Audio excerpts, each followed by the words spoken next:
It pays to remember long-digit numbers.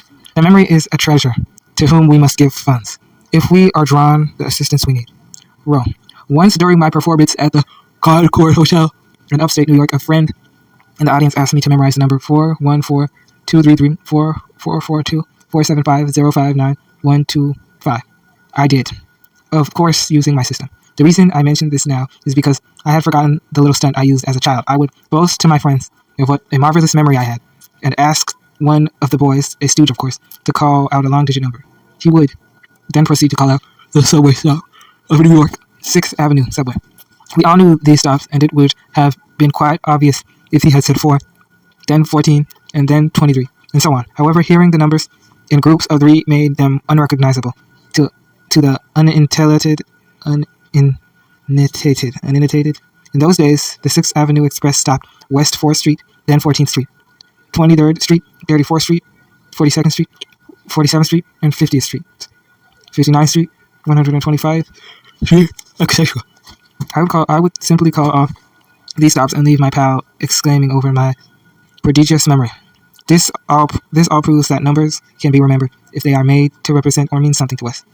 I have helped you to do just that by utilizing the PEG system. Now any number, whether it represents subway stops or not, can be made to mean something to you. And in my personal opinion, that is the only way to memorize and retain a number. Yes, I've heard of a few rare cases of people who could memorize numbers instantly. I've heard of one person who could remember and retain long numbers as they were flashed before his eyes. I wish I could do it. These people don't know how to remember. They just do. Unfortunately, these are the few exceptions that strengthen my belief. How would you go about memorizing the number 522-641-63-7527? Here is the way to a memory expert of the 19th century did it. He told his students to separate the number into 4 sections of 3 digits each. 522-641-637-527. Now I quote, "Bring the first and fourth groups into relation, and you see at once that the fourth group is larger than the first by only 5. Bringing the second group into relation with the third section, we find they differ only by 4 again. The third is larger than 4 by 100, and by 10, that is 527. Because 637, the seventh alone remaining steadfast, beginning with the fourth group, passing the third group, passing through the third group. We have the fourth group with no added, the second with no added. The second group is the third group with only 4 added, and the first group is the fourth group with only 5 subtracted.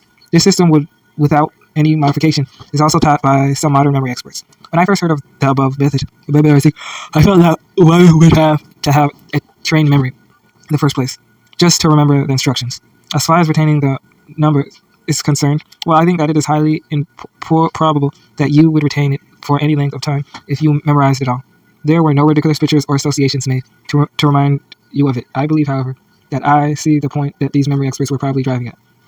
If you do try to follow their instructions, you must concentrate on the number. This, of course, is half the battle won. Any method that forces the student to be interested in and to observe the number and concentrate on it must meet with some success. It's just that it is too much like swatting a fly with a sledgehammer. The means are almost too burdensome to justify the end. The PEG system of memorizing long-digit numbers is actually a combination of the PEG and the Ling method. It forces you to concentrate on the number. It is easy to do, and retentiveness is amazing. If you have learned the list of PEG words from 1 to 100, this should be a kitch for you. If you haven't learned them yet, this will make you want to do so. For the time being, you can make up the words as you go along. I'll use the same number as used above to explain the method. First, let's break the numbers down into 2-digit numbers. 52, 26, 41, 36, 75, 27. Now each of these 2-digit numbers should represent or suggest a PEG word to you. 52 lion, 26 notch, 41 rod, 63 chum, 75 coal, 27 neck. All you have to do is make a link of the 6 PEG words, or any words you happen to be using. Picture a lion with a large notch in him. Picture yourself whittling notches into a gigantic curtain rod. You see yourself throwing your arms around the rod as if it were your chum, or your chum is being used as a curtain rod. Picture yourself embracing a large piece of coal, as if it were your chum. And finally, see yourself or anyone with his neck made of coal.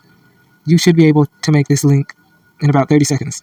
After you made it, go over it once or twice in your mind to see if you've memorized it.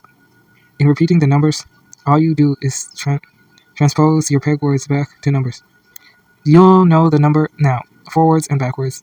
In actual practice, you should form your PEG words and link them as you move your eyes from left to right across the number. There you have it.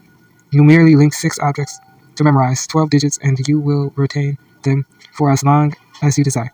If you have tried this while I explained it, and if you remember the number, you should feel proud of yourself. I say this because according to some of our intelligent quotient tests, the average adult should remember a 6-digit number forwards and backwards after hearing or seeing it once. The superior adult should do the same with an 8-digit number. You've just accomplished it with a 12-digit number, and there is no limit to retentiveness. Don't let anyone talk you out of it, either by telling you no fear because you use the system. Those that do say this are surely envious of you because they can't do it. Can't do it. System or not, there are always those that scream, it's unnatural to remember with the system. You have to do it by normal memory. Well, who's to say that this method is normal memory? It's unnatural. Well, who's to say that this method is unnatural? It is surely more natural to remember than to forget.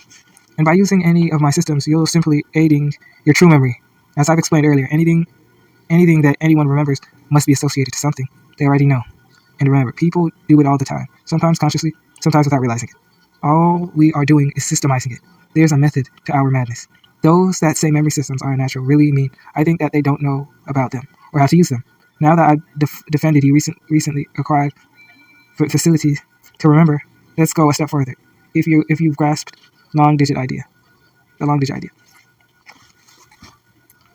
which I'm sure you have, why not use your imagination and make it even easier? If you like, you can link only 4 words in order to memorize a 12-digit number. Make up words to fit 3 digits at a time and link those. For example, we could picture a boat, lion riding a chariot. Dragging a shoemaker. The last consonant sound is disregarded since you know the word represents only 3 digits, who is very lanky. Here's another example. Paper, 994. Ashtray, 614. Clock, 757. Bowler, 954. If a long digit number that you wish to remember falls into line, 4 words, and fits 4 digits at a time, why not use them? And that way you can sometimes memorize and retain a 12-digit number by linking only 4 words. Doesn't that number look formidable? Make sure it does. But look at it now. Rinse, perfume, laundry, sheeting, basket. Link rinse with perfume with laundry to sheeting to baskets. Then you memorize the 12-digit number. If in your particular business you find it necessary to memorize long numbers very often, you'll soon use the first word that pops into your mind to fit either the first 2, 3, or 4 digits. There is no rule that says you must use words to fit the same amount of digits in a long digit number. To memorize the number quickly, you use any word at all. Usually you will have time to think of a moment to find the best words for the number to be memorized. I have to leave this to your own imagination. However, until you become proficient at it, I would suggest that you use peg words for 2 digits at a time. You can see now the importance of knowing the 10 basic sounds of the phonetic alphabet. Thirdly, if you learn to practice them, if you are not sure how to make ridiculous illogical associations, reread this chapter. If you do know the sound, the peg words, and how to make your associations, try your knowledge test on chapter 3, and see the progress you've made.